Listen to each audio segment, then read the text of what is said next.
Hello beautiful souls, hope आप सब बहुत ही अच्छे होंगे, अपना ख्याल रख रहे होंगे।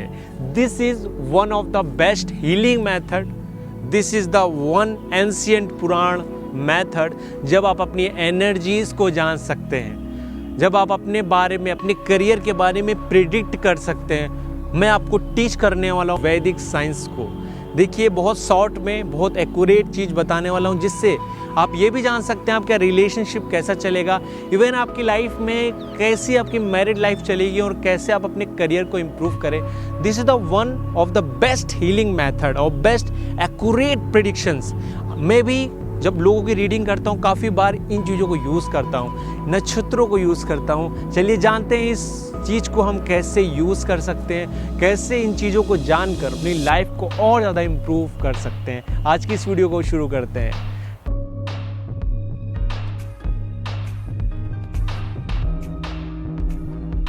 नमस्कार दोस्तों, आपका बेहद स्वागत है लाइफ प्रिपरेशन के इस न्यू एपिसोड में। मैं हूं अंगद स्टोक। Universe is a energy.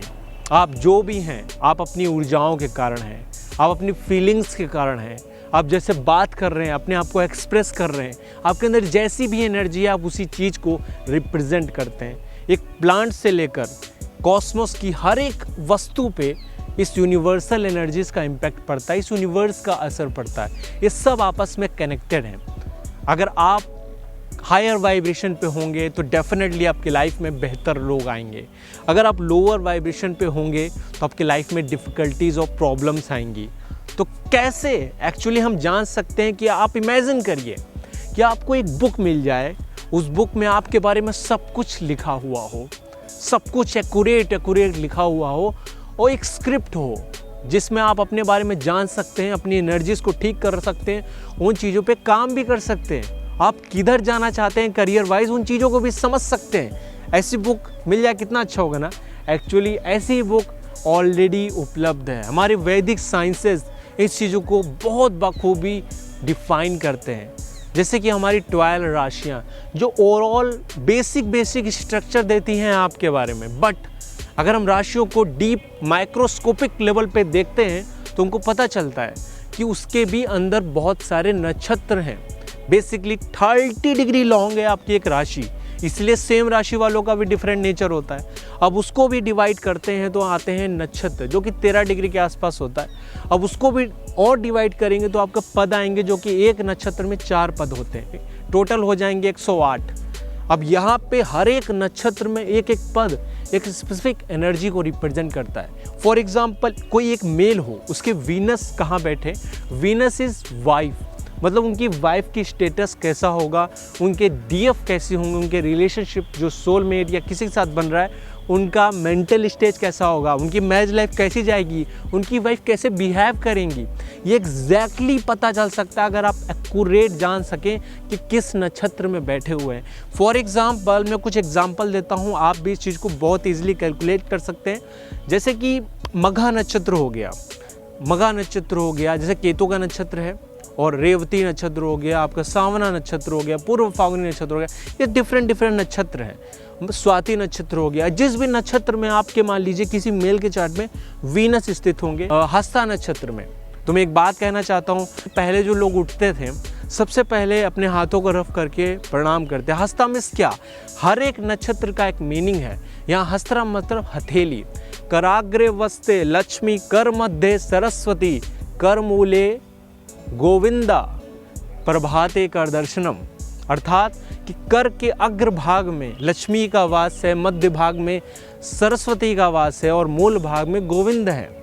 तो इस तरीके से आप पूरे उस नक्षत्र के बारे में जान सकते हैं। ये जो श्लोक्स हैं, ये जो स्टोरीज हैं, ये एग्जैक्टली नक्षत्र की एक्यूरेट एनर्जी को जानते हैं। ये काइंड ऑफ स्पिरिचुअल एनर्जी जब यहाँ पे बैलेंस को रिप्रेजेंट करते हैं, प्रेम को रिप्रेजेंट करता है, काफ़ी कुछ इस नक्षत्र में। जैसे ही एक खास शुक्र आपके इस नक्षत्र में जाएंगे तो उस पर्सन की जो वाइफ होंगी कहीं ना कहीं स्पिरिचुअल होगी, कहीं ना कहीं उसको इस तरह से गाइड करने वाली होगी, संतुलित करने वाली होगी।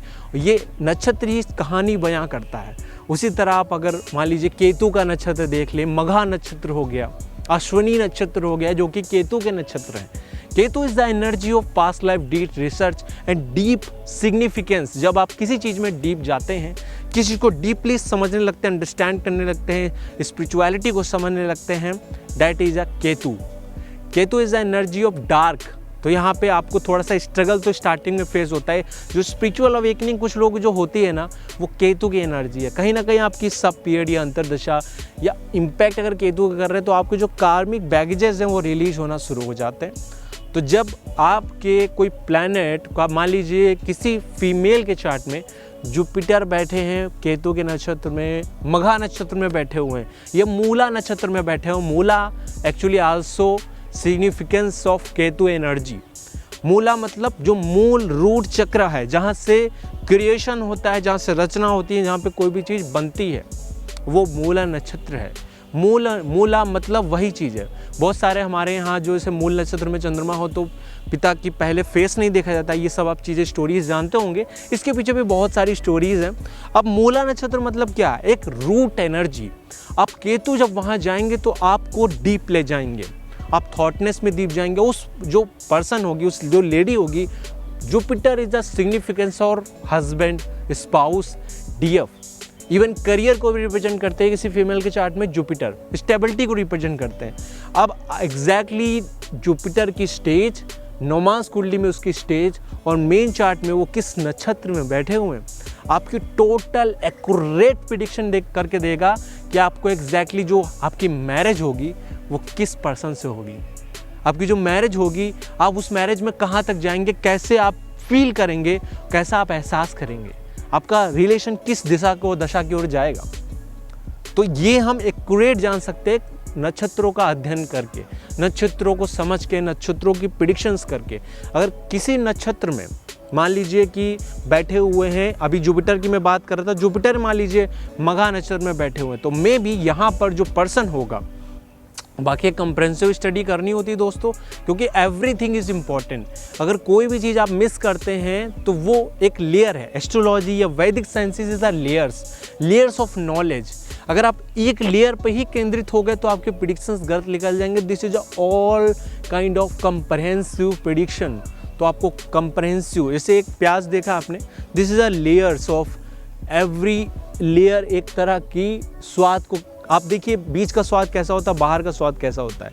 तो एवरी लेयर इज इम्पॉर्टेंट, तभी वो फल, तभी वो क्रिएशन हो रहा है, उस कॉस्मोस एनर्जी का इम्पैक्ट आप पे पड़ रहा है।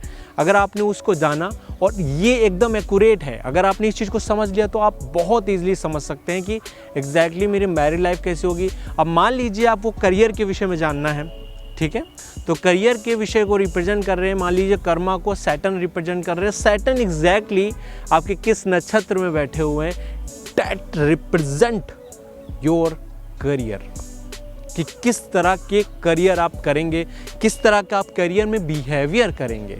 और फॉर एग्जाम्पल आपके जो सैटर्न है वो पूर्व फागुनी में बैठे हुए, एक नक्षत्र है जो कि शुक्र का नक्षत्र है। इस नक्षत्र में चले गए हैं आपके सैटर्न, और मे बी आपके सैटर्न अगर अच्छे हैं D9 चार्ट में, तो एग्जैक्टली वो व्यक्ति, वो पर्सन, जातक अपनी लाइफ में करियर को लेकर बहुत ही आराम से, बहुत इजीली काम कर सकता है। उसको बहुत एफर्ट नहीं करने। Venus is the energy of lavish life, सोना, आराम करना, बहुत ज़्यादा मेहनत। जैसे कि मेहनत बहुत सारे लोग कहते हैं, कोई मजदूर है वो भी मेहनत कर रहा है, बट उसी के बराबर कम मेहनत करके भी कोई लोग ज़्यादा अर्न कर रहे हैं, ज़्यादा लाइफ में, करियर में ग्रोथ कर रहे हैं। बिकॉज कहीं ना कहीं उसकी डेस्टिनी या उनकी जो स्क्रिप्ट है, जो बुक है, कहीं कुछ और लिखा हुआ है। तो इसी चीज़ को हम समझ सकते हैं कि किस तरीके से ये सारी चीज़ें, ये सारे नक्षत्र आपको गहरे से इम्पैक्ट करते हैं। बहुत मुश्किल नहीं है खुद को हील करना। जैसे मैं हीलिंग की बात कर रहा था, आप एग्जैक्टली जान सकते हैं आपके कहाँ पे प्रॉब्लम है, ये किस चक्र पे, किस प्लैनेट पे प्रॉब्लम है। उस प्लैनेट को, उस ऊर्जा को आप समझ के, जान के ये जान सकते हैं कि मुझे इस चक्र का हील करना है।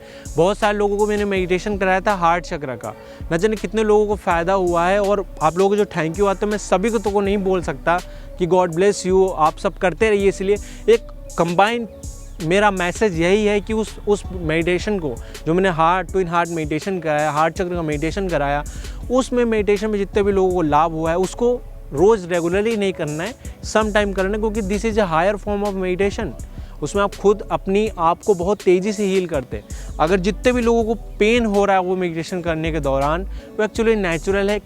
कितने भी क्वेश्चंस आपके पेन को लेकर हैं, अपने एक्सपीरियंस को लेकर है, दैट्स अ ओनली एक्सपीरियंस। तो ऑब्जर्व करिए, ग्रोथ करिए और अपने आप को इस तरह जानते रहिए, अपने आप को इस तरह रिसर्च करते रहिए। अपने आप की एनर्जी को जितना आप समझेंगे उतना आप दूसरों को समझ पाएंगे, अपने करियर और इमोशंस को समझ पाएंगे। सो आज की वीडियो दोस्तों यहीं तक। उम्मीद है आपको पसंद आई हो। पसंद आई अपने दोस्त साथियों से जरूर शेयर करिए। अगर आप इस चैनल पर नए हैं तो चैनल को सब्सक्राइब और बेल आइकन जरूर क्लिक कर लीजिए, क्योंकि हमारे लेटेस्ट अपडेट आप तक पहुँच सके। मिलते हैं। अगर कोई आपको कोई सजेशन है, अगर आप कुछ जानना चाहते हैं तो नीचे कमेंट कर सकते हैं, अदरवाइज व्हाट्सएप के नंबर्स दिए गए हैं। मिलते हैं नेक्स्ट वीडियो में। अपना ख्याल रखिए, ध्यान रखिए।